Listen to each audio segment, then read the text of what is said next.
Sir ఎమ్మెల్యేగా జగన్మోహన్ రెడ్డి గారు రాజీనామా చేయడానికి సిద్ధపడుతున్నారని చెప్పేసి వార్తలొస్తున్నాయి సార్. ఎమ్మెల్యేగా రాజీనామా చేసి ఎంపీగా కంటెస్ట్ చేస్తాను అంటున్నారు. అసలు ఎమ్మెల్యేగా ఎందుకు రాజీనామా చేస్తున్నారు? మరి ఎంపీగా కంటెస్ట్ చేసే అవకాశం ఇప్పుడుందా? దీనివల్ల అసలు జగన్ గారికి వచ్చే లాభాలేంటి? నష్టాలేంటి సార్? జగన్ ఎమ్మెల్యేగా పులివెందుల నుంచి రాజీనామా చేసి కడప నుంచి పోటీ చేస్తాడు. సో అక్కడ ఉన్న అవినాష్ రెడ్డి దగ్గర రిజైన్ చేయించి తను పోటీ చేస్తాడు అన్న ఒక వార్త దాదాపు 4-5 రోజుల నుంచి వైరల్ అవుతుంది. దీన్ని ప్రధానంగా తెలుగుదేశం వర్గాలు వైరల్ చేస్తున్నాయి. అంటే ముందు నుంచి కూడా జగన్ మీద అనేక రకాల పుకార్లు అనేవి క్రియేట్ అవుతూనే ఉన్నాయి. జగన్ అసలు వైసీపీని తీసుకెళ్లి కాంగ్రెస్లో విలీనం చేస్తారు అనేది కూడా చేశారు. సో అది తెలుగుదేశం మీడియా అలాగే జగన్కి సంబంధించి అంటే జగన్ పని అయిపోయింది అనేది వాళ్ళ ఉద్దేశం ప్రధానంగా. దాన్ని ప్రచారం చేయాలి. జగన్ని పులివెందులకు వెళ్తే జగన్ మీద దాడులు చేశారు, కాంట్రాక్టులు డబ్బులు ఇవ్వలేదు, ఇలాగంతా మాట్లాడారు. మరి అట్లా అంత దాడులు చేస్తే రెండోసారి కూడా 3 రోజులు ఎట్లా ఆయన చేస్తాడు? సో ఇదేంటంటే జగన్ పని అయిపోయింది అనేది జనాల్ని నమ్మించే ప్రయత్నం ఒకటి కనబడుతుంది. ఈ కాంటెక్స్ట్లో జగన్ ఇప్పుడు కొత్తగా వస్తున్న పుకారు అనాలా న్యూస్ అని, ఎందుకంటే ఇప్పటి వరకు కన్ఫామ్ కాలేదు కాబట్టి పుకారు అనే మనం అనాలి. చాలాసార్లు పుకార్లు కూడా నిజమవుతాయి, ఎందుకంటే ముందుగా లీక్ అవుతాయి కొన్ని విషయాలు, నిజమవుతాయి. సో అసలు ఈ పుకారు రావడానికి బేస్ ఏంటి? ఏదో ఒక బేస్ అయితే ఉండాలి కదా. సో ఆ బేస్ ఏంటి అంటే జగన్ ఎక్కువగా పులివెందులకి వెళ్ళడం, ఇప్పటికి 2 సార్లు 3 రోజులు అక్కడికి వెళ్ళాడు. సో వెళ్ళి అక్కడ గడిపాడు. ఇంతకుముందు ఎప్పుడు కూడా అంత టైం అక్కడ స్పెండ్ చేసేవాడు. ఎందుకు ఇప్పుడు ఎలక్షన్లు అయిపోయినాక పులివెందులకి ఎందుకు అన్ని సార్లు వెళ్తున్నాడు? ఫస్ట్ టైము 3 సార్లు వెళ్ళాడు. మళ్ళీ ఇప్పుడు అంటే కనీసం వాళ్ళ నాన్న జయంతి 75వ జయంతి కాబట్టి అక్కడికి వెళ్ళాడు అనుకోవచ్చు. కానీ ఎక్కువ ఫోకస్ చేస్తున్నాడు అనే దాన్ని బట్టి ఈ వార్త లీక్ అయినట్టుగా మనకు కనబడుతుంది. అయితే ఒకవేళ ఇది నిజమనుకుంటే ఎందుకు జగన్ రిజైన్ చేసి ఎంపీగా కంటెస్ట్ చేస్తున్నాడు అనే దానికి పాజిబుల్ ఆన్సర్స్ ఏమొస్తున్నాయంటే, ఒకటి జగన్ భారతిని కూడా రాజకీయాల్లోకి తీసుకురావాలి అనే ప్లాన్ చేస్తున్నాడు. అందుకని పులివెందులలో రిజైన్ చేసి భారతిని పులివెందుల నుంచి గెలిపించి భారతిని అసెంబ్లీకి పంపించి తాను పార్లమెంట్కి వెళ్దాం అనేది ప్లాన్.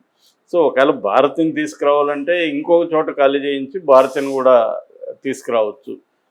తను కూడా రాష్ట్రంలో లేకపోతే వైసీపీ అనేది మనుగడ కష్టం కదా, తను పార్లమెంట్కి వెళ్ళిపోతే.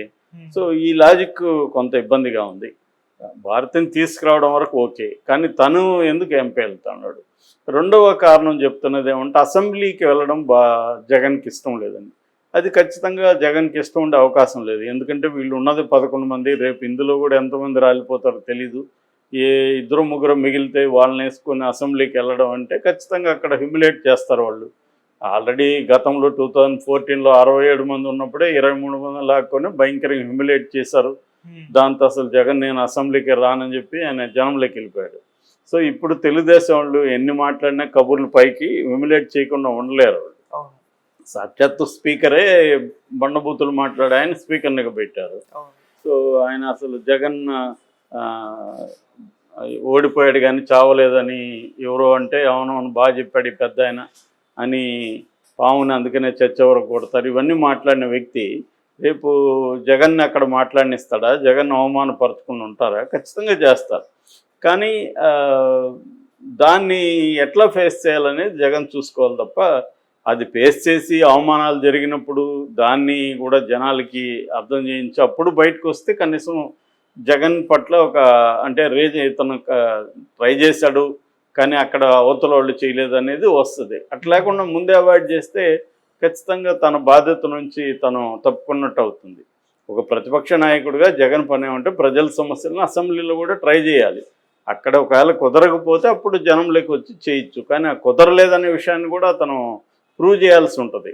సో ఖచ్చితంగా అవమానాలు అనేవి గతంలో వీళ్ళు కూడా చేశారు కదా, వీళ్ళు చంద్రబాబుని భయంకరంగా ఏడిపించారు కదా వీళ్ళు. సో వైసీపీ ఏమి అవమానాలు చేయలేదా? రాజకీయ పార్టీలు అన్నాక ఖచ్చితంగా ప్రత్యర్థుల్ని వీలైన పద్ధతిలో ఇబ్బంది పెట్టడం అనేది ప్రతి రాజకీయ పార్టీ చేస్తాయి. ఇక్కడ ఎవరికేమీ దీంట్లో తేడా లేదు. సో కాబట్టి ఇప్పుడు జగన్ అసెంబ్లీకి వెళ్ళకూడదు కాబట్టి అసెంబ్లీకి వద్దు మనం పార్లమెంట్కి వెళ్దాం అనేది అనుకుంటున్నాడు అనేది వాదన. ఇది కూడా అంత కన్విన్సింగ్గా లేదు.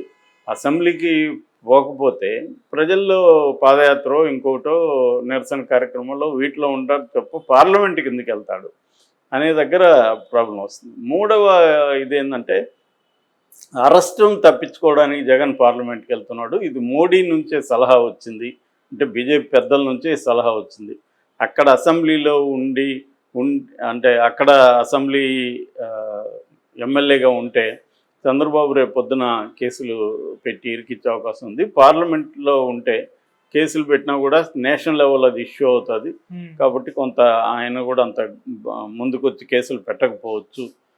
కాబట్టి పార్లమెంట్కి వస్తే కొంతవరకు కేసుల నుంచి రక్షించుకోవచ్చు అన్న వాదన కొద్దిగా కన్విన్సింగ్గా అనిపిస్తుంది. ఒకవేళ ఆయన పార్టీ పక్కన పెట్టి తను ముందు జైలుకి వెళ్లకుండా ఉంటే కదా పార్టీ సర్వైవ్ అయ్యేది. సో తను జైలుకి వెళ్ళిపోతే పార్టీ సర్వైవ్ కాదు కాబట్టి తాను పార్లమెంట్లోకి వెళ్ళి తన బదులు భారతీయ అసెంబ్లీకి పంపిస్తే ఒకవేళ ఆయన అవమానించినా కూడా ఒక సింపతి వస్తుంది, ఒక విమెన్ని అవమానించారని అనే యాంగిల్ ఏమైనా ఆలోచిస్తున్నాడు అంటే కొంతవరకు పాసిబిలిటీ దీంట్లో ఉంది ఈ థియరీలో. అంటే అరెస్టు కాకుండా జగన్ బయటే ఉండడానికి, పార్లమెంట్ ఎంపీ అయినా కూడా అరెస్ట్ కారనేది గ్యారంటీ ఏం లేదు, కానీ కొంతవరకు ఇది నమ్మశక్యంగా ఉంది. కానీ మరి అది చేస్తాడో లేదో తెలియదు. ఎందుకు ఈ థియరీకి చేస్తాడనే ఒక థియరీకి ఇంత వాల్యూ వచ్చిందంటే నిన్న మంగళగిరిలో వైఎస్ఆర్ 75వ జయంతి జరిగినప్పుడు దానికి చీఫ్ గెస్ట్గా రేవంత్ రెడ్డి అటెండ్ అయ్యారు. ఆయన మాట్లాడుతూ కడప జిల్లాలో ఇట్లా పుకార్లు ఇట్లా అంటున్నారు, కడపలో రిజైన్ చేసి జగన్ పోటీ చేస్తాడని, అట్లాగాని చేస్తే నేను షర్మిలాని గెలిపించే బాధ్యత నేను తీసుకుంటాను, అవసరమైతే ఇక్కడ ఉండి నేను ఇంటింటికి వెళ్ళి ప్రచారం చేస్తాను షర్మిలా గెలుపు కోసం, షర్మిల ఖచ్చితంగా గెలుస్తుంది అనేది ఆయన మాట్లాడాడు. అంటే మరి రేవంత్ రెడ్డి కూడా అలాగ మాట్లాడాడంటే ఉప ఎన్నిక జరగబోతుందని నమ్ముతున్నారా అనేది. ఎందుకంటే రేవంత్ రెడ్డి ఊరికే ఉప ఎన్నిక వస్తుంది, ఈమె మళ్ళీ గెలుస్తుంది అట్లేం మాట్లాడు కదా. సో ఏదో మొత్తానికి ఐడియా జగన్ దగ్గర ఉన్నట్టుగా మనకి అర్థమవుతుంది. సో ఇది ఏమన్నా జరిగితే మాత్రం ఇట్ విల్ బి ఇంట్రెస్టింగ్. ఎందుకంటే ఆల్రెడీ చంద్రబాబు ఇండైరెక్ట్గా సిగ్నల్స్ పంపిస్తున్నాడు. మొన్నెవరో కూడా మళ్ళీ జగన్ వస్తే పరిస్థితి ఏంటంటే పరిశ్రమలు రావడానికి భయపడుతున్నారు, మళ్ళీ జగన్ వస్తుందేమని.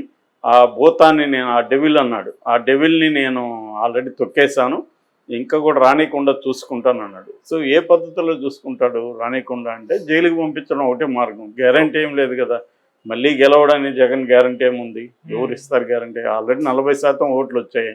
వీళ్ళందరూ ముగ్గురు కలవడం, ఆ 10% షిఫ్ట్ అవడంతో గెలిచారు. రేపు పొద్దున ఈ 10% అటుపోదని గ్యారంటీ ఉంది, రేపు లోకేష్కు పవన్ కళ్యాణ్ గొడవలు రావని గ్యారంటీ ఉంది పవర్ షేరింగ్లో. ఇదే చంద్రబాబుకి పవన్ కళ్యాణ్ గొడవలు రావని గ్యారంటీ ఉంది. ఆల్రెడీ కొన్ని రకాల ఇబ్బందులు ఉన్నాయనేది బయటకు కనిపిస్తుంది. సో ఈ ఓవరాల్ కాంటెక్స్ట్లో మళ్ళీ చంద్రబాబు జగన్ని కంప్లీట్గా తొక్కేయాలంటే ఒకటే మార్గం, తనకి కన్విక్షన్ పడి జైల్లో ఉండాలి. కన్విక్షన్ పడాలంటే ఇప్పుడు చంద్రబాబు పెట్టబోయే ఆల్రెడీ కొన్ని కేసులు పెడుతున్నారు, ఆ కేసుల్లో జగన్కి ఇప్పటికిప్పుడు కన్విక్షన్ పడే అవకాశం లేదు.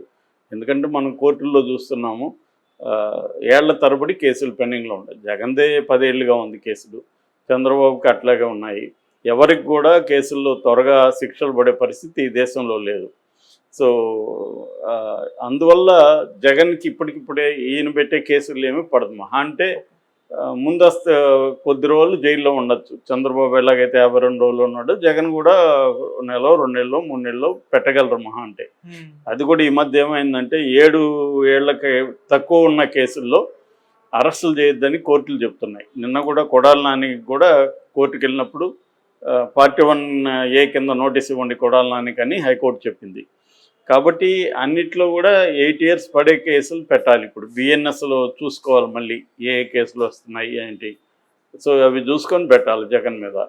సో అది పెట్టినా కూడా గ్యారంటీ బెయిల్ రాకుండా ఉంటుందా? ఎక్కువ రోజులు అయితే ఉండదు. ఎందుకంటే జగన్ కూడా తన దగ్గర డబ్బులు ఉన్నాయి, తనకి కొంత చంద్రబాబు నుంచి తను కూడా కొన్ని విషయాలు నేర్చుకున్నాడు, సిస్టమ్స్ని ఎలా మేనేజ్ చేయాలా ఏం చేయాలని. జగన్ కూడా పెద్ద ఎత్తున లాయర్లను పెట్టుకుంటాడు. అభిషేక్ మను సింగ్ ఇలాంటి వాళ్ళు ఆల్రెడీ జగన్ తరఫున పనిచేశారు, అలాంటి వాళ్ళని పెట్టుకుంటాడు. సుప్రీంకోర్టు వరకు వెళ్తారు. కాబట్టి బెయిల్ అనేది పెద్ద కష్టం కాదు. సో అలాంటి స్థితిలో ఆ, జగన్ ఓన్లీ ఇదేంటంటే చంద్రబాబుకి అక్కడున్న సిబిఐ ఈడీ కేసుల్లో జగన్ని జైలుకి పంపించాలి. దానికి మోడీ సహకారం కావాలి.